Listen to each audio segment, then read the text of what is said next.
Selamat pagi, Shalom, Om Swastiastu, Tabe Selamat, Linguna Latai, Salam Sahunjut Karende Malempang, Adil Katalino, Bacoramin Kasaruga, Basengat Kajubata, Arus. Di sini izinkan saya memperkenalkan diri sebelum mempresentasikan dalam bentuk video pendidikan Pancasila.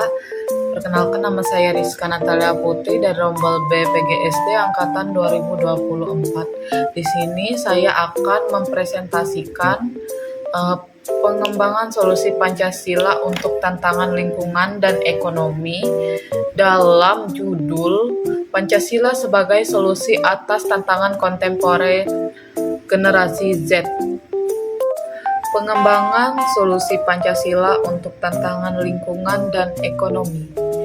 Pada dasarnya, Pancasila berfungsi sebagai dasar falsafah dan hukum negara Indonesia. Pancasila sebagai sumber hukum dasar dibentuk oleh para pendiri negara Republik Indonesia pada tanggal 18 Agustus 1945. Dan ditetapkan menjadi 5 sila sebagai filsafat negara Republik Indonesia.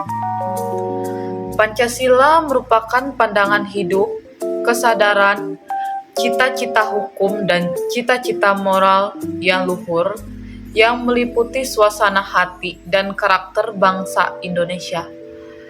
Atas dasar 5 sila Pancasila, yang masing-masing memiliki nilai dalam kehidupan.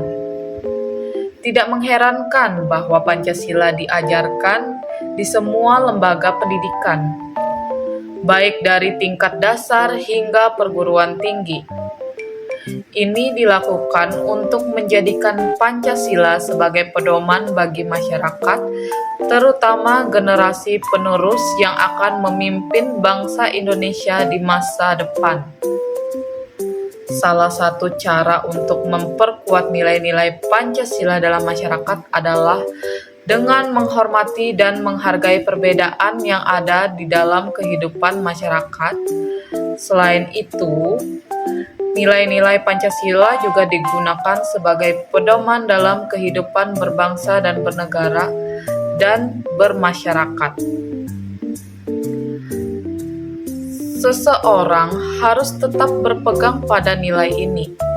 Mahasiswa memiliki peran dalam mempromosikan prinsip-prinsip Pancasila.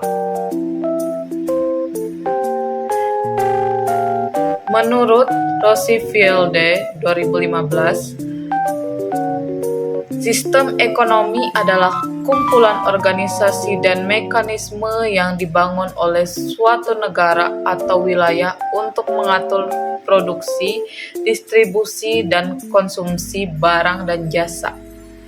Nilai-nilai budaya dan filosofis yang berlaku di masyarakat, serta ketersediaan sumber daya dan kebutuhan membentuk dasar sistem ini.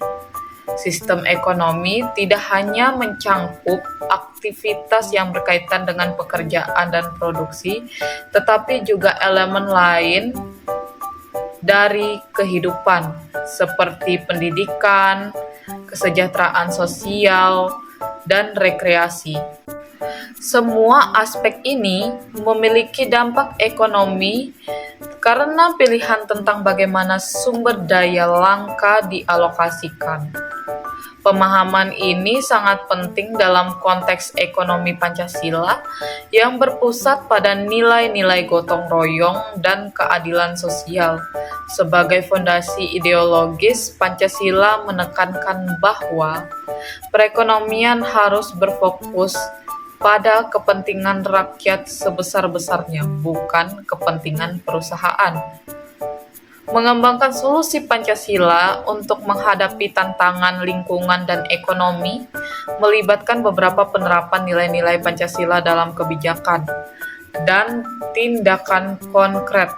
Beberapa solusi yang dapat dilakukan ialah yang pertama, pengelolaan sumber daya yang bertanggung jawab, yang dimana mendorong penggunaan sumber daya alam secara bijaksana dan berkelanjutan sesuai dengan prinsip-prinsip etika dan tanggung jawab moral. Yang kedua, perlindungan hak asasi manusia. Kemudian yang ketiga, pengembangan ekonomi berkelanjutan. Yang keempat, partisipasi masyarakat. Yang kelima, kerjasama nasional. Mungkin sekian penjelasan dari saya. Jika ada salah kata atau kata yang kurang berkenan, saya mohon maaf. Di sini saya Rizka Natalia Putri pamit undur diri. Bye-bye. Oke teman-teman, terima kasih sudah menonton videonya.